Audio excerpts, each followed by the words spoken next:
Alright folks, for Genius 8, we are back playing Criminal Case on Facebook. Mysteries of the Past, case number 2, Slash and Burn. Let's head on to chapter number 3. Oh, dash it all, Ace. I feel as though we're no closer to catching the person who stabbed Harriet Patrick. That poor creature, she came all the way to Concordia full of dreams for a better future, only to meet her end. Ace, the fire brigade has contacted the airship. They cannot seem to put the fire out. You must get to the crime scene as quickly as you can to secure whatever evidence remains. Uh-oh.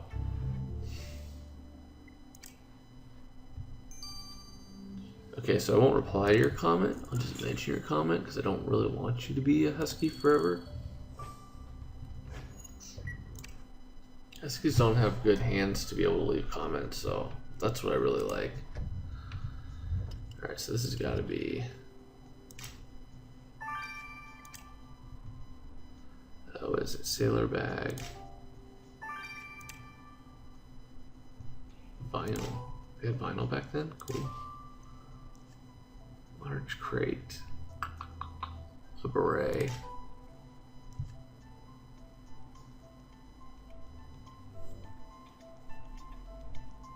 Oh my goodness. Oh my goodness. They weren't kidding when they meant a large crate. Holy moly.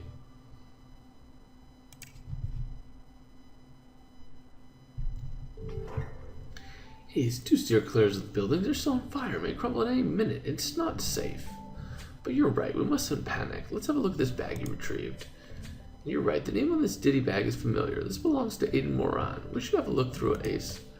And that lock crate could hold evidence. Excellent point. How about that lock, Ace? And how did Mary Patrick's notebook end up here? Should we have a look inside? Pages are filled with names, and that complicated code that has become so popular in Concordia. I believe you saw in your previous investigation. But well spotted, Ace. Our victim's name is in the notebook. You better use that handy machine of Mr. DuPont to decrypt the symbols next to her name. Let us rally, Ace. We need a lead if we are to capture and arrest Harriet Patrick's killer. It's true. We must.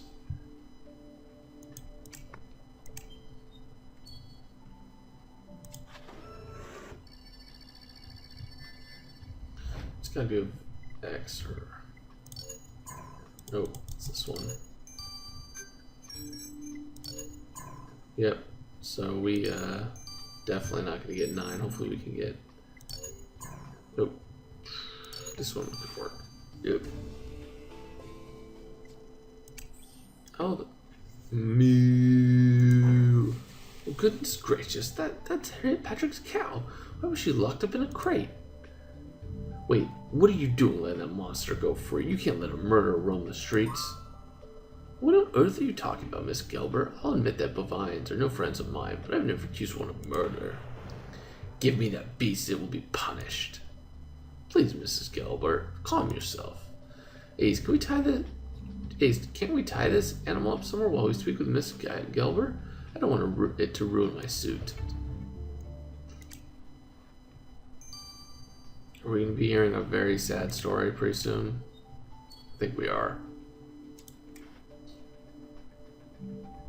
Ah, okay. So 5, 3, 3. 5, 5. Okay, so that's 5, 3, 6, 6, 5.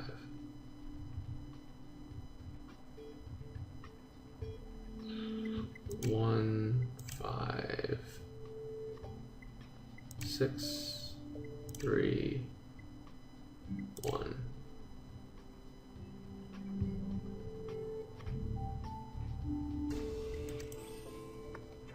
Splendid work, Ace. The code you found next to the victim's name and her cousin's notebook gives us a set of numbers. Who better to tell us what those numbers correspond to than Miss Holloway? I'm sure she'll find the answer to this riddle in her many books. I would agree.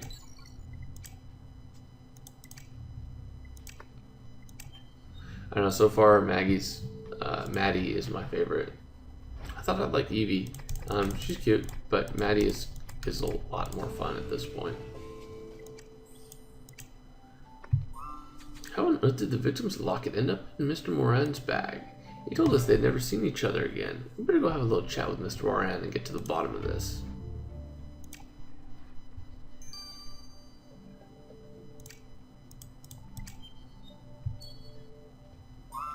Did I hear you correctly, Miss Gelbert? You're accusing our victim's cow of murder? My house, with Itza and Esther inside, it went poof, up in flames. Then I saw that cow, her cow. It kicked over the oil lamp in the market. The lamp lit the hay and started the fire. I saw it with my own eyes. Madame, are you quite sure that a single cow could start a citywide fire?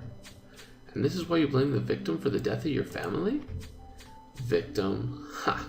It is right that she died after her neglect causes fire. Her cow will also get its just punishment.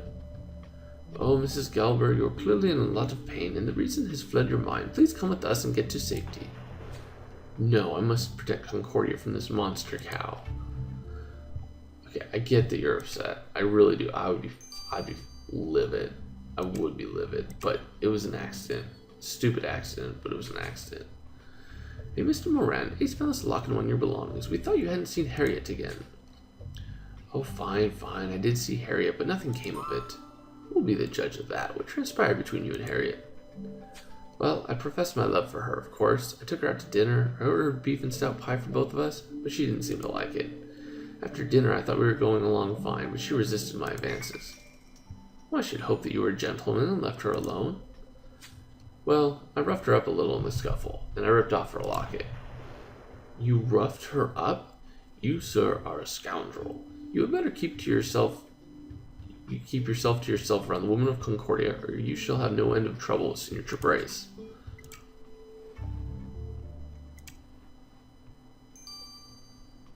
Anyways, guys, I gotta grab a bunch of stars. I'll be back in 9 hours. My Pitching Ace 88.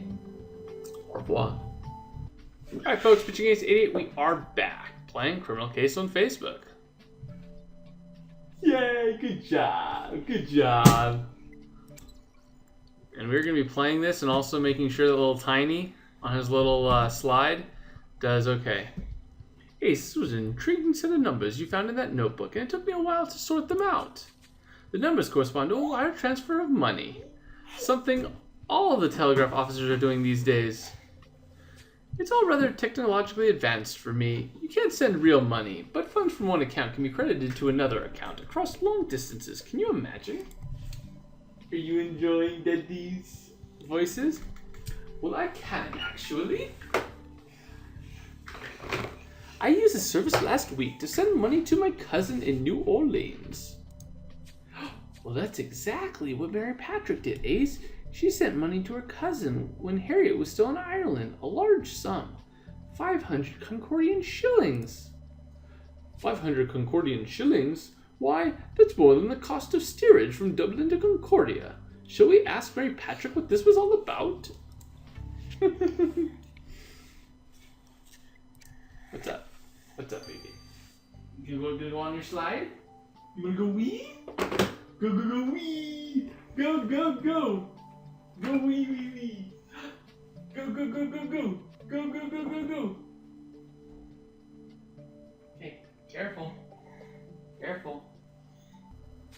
Well, Mary Patrick, St. Trooper Ace discovered that you had transferred 500 Concordian shillings to your cousin before she arrived in Concordia. Oh, you found my ledger. Thank goodness for that. I thought it had burned it up. You found me. You found me. Oh, brother. Trying to record. Come here for 1 second, please. I'm gonna take you. All right. Where do you want to go? Where do you want to go?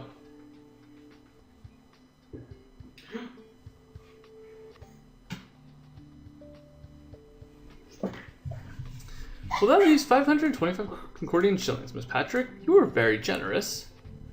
Generous? She didn't even leave me a choice.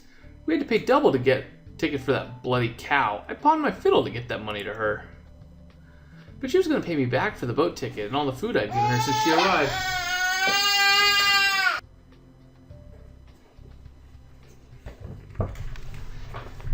Well, I made things easier for her by keeping the expensive beef and stout pie for myself.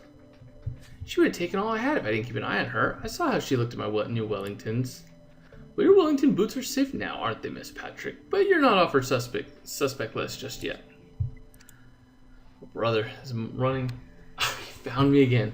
Blasted Ace, we have so many suspects with motives, I don't know which way to turn. A young woman full of hopes and dreams were murdered. We cannot let her killer escape punishment. You're quite right. We found the switchblade used to kill Harriet in the murder. Perhaps the killer left more evidence at the market while running away. Let's head there on the double, Ace.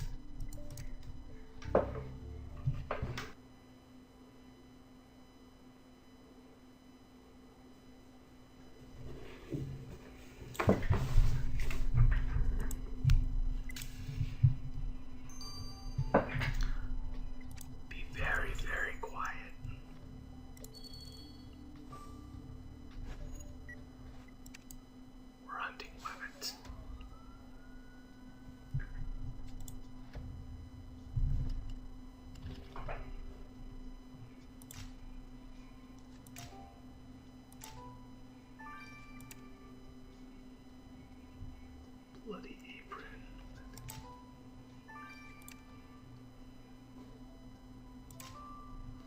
The dog was taking a dump. That's hilarious.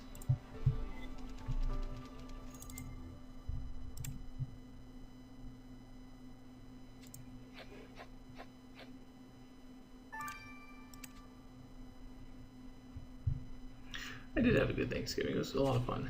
Oh dear me, it appears that someone wiped their bloody hands on this maid's apron. But why would a maid's apron have so much blood on it? Unless this could be Harriet's. Well, there is some sort of black, powdery substance on the apron as well. We ought to collect a sample as quickly as you can.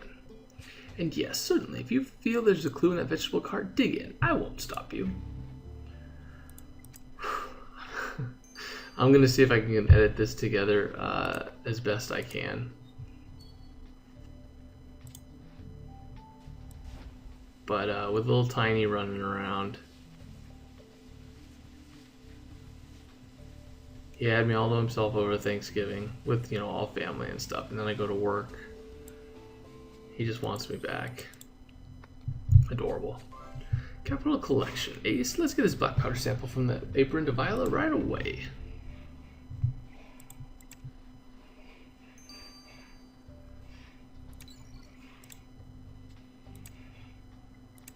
I think I have him distracted. So I just have to be very quiet.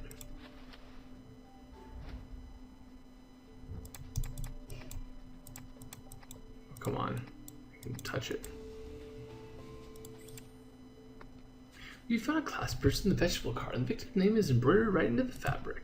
It's a fancy embroidery. It must have been one of her most prized possessions. Whatever this purse held is long gone. Perhaps the killer emptied it before tossing it into the cart.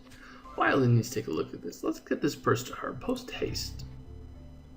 Agreed. Very agreeable. Alright guys, I gotta grab a lot of stars. I'll be back here in 15 hours. I've been pitching against 88. What? Alright folks, pitching against 88, we are back. Let's finish this off and arrest the killer. Ace, I have news for you. The black powder sample you collected from the victim's apron was soot. Of course, my curiosity led me to take a look at the apron in question. I compared the hand traces of soot on the apron to those of blood. The traces match both in breadth and length. They were left by the same person, the killer. Soot, being a mass of impure carbon particles, is very hard to be rid of. Once it's on a fabric or one's skin, it can take some time to remove it entirely. Ah, so the killer probably has a sizable amount of soot on themselves. Let us hope they haven't cleaned up their act days. Gosh, it's early morning. And yeah, you guys got chapter 2 pretty quickly. It was only because they only have one 12-hour on chapter 2. It was easier for me to render it and stuff. Well, it's clear that this clasp purse belongs to the victim. Ace had a hard time determining if the killer touched it. Oh, dash it all, Viola. Why did you call us to come speak with you about the purse then? Well, calm yourself, Bontemps. I was having difficulty until I found hair in the hinge of the purse's clasp, and it was blonde hair. Not red hair like the victim's and not brown, like her cow's. There's no doubt, Ace, the killer must have transferred their hair to the purse when they took it from the victim. Ergo, the killer has blonde hair. This should whittle down the suspect substantially. Really? It's the boy? I didn't think that. Ace, I believe we have sufficient evidence to find Harriet Patrick's killer and put them behind bars for a very long time. So he must have done it to protect his name.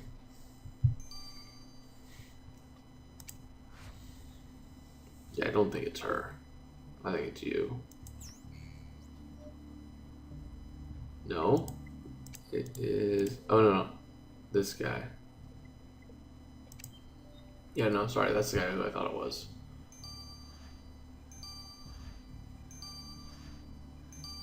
So he did do it to protect his name. Colin James, you're under the arrest for the murder of Harriet Patrick. Wait, what? I know I was once a bad man, but there's no need to tarnish my present and future with my past. Will you tarnish it yourself, wiping soot from your hands onto Harriet's apron after you stabbed her? Oh, it may have escaped your attention, but Concordia's on fire. There's soot everywhere. Well, that may be, but you left some of your hair in the clasp of the victim's purse. I resent these vile accusations. I have held a respectable position in Mr. Trefusis' household for years. I shall not be besmirched like this. Your respectable years made you careless. You left the murder weapon right next to the body. You lie. I know I got rid of that switchblade. Oh, you did you? Well, we've got you dead to rights. I know. I mean, please, you don't understand. Harriet caught me stealing the silverware. She was going to tell Trefusis. He would have me arrested for theft, and I would have gone straight back to jail. I can't go back there. It's hell on earth. That blasted machine. The treadmill. The guard to make us walk on a revolving wheel. We can't stop. For hours. Scrape my shins to the bone. But Harriet wouldn't listen to my pleas. She ran away. So I caught up with her and did what I had to do. What you did was stab an innocent girl over and over again like she was an animal, Mr. James. There's no excuse for that. Oh, whoops. Not in character.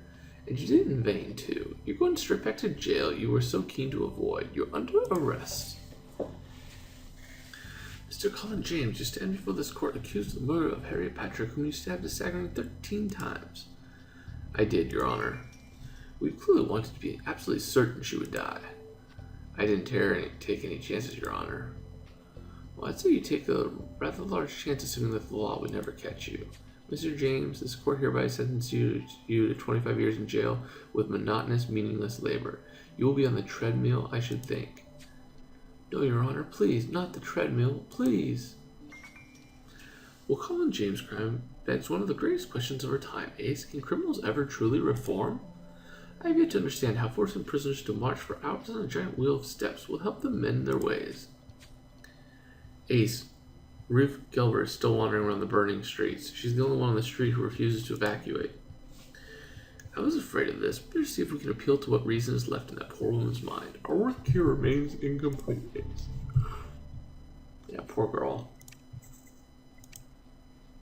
But anyways, guys, I'll see you guys in the additional investigations. Been Bitching Ace 88. Over and out.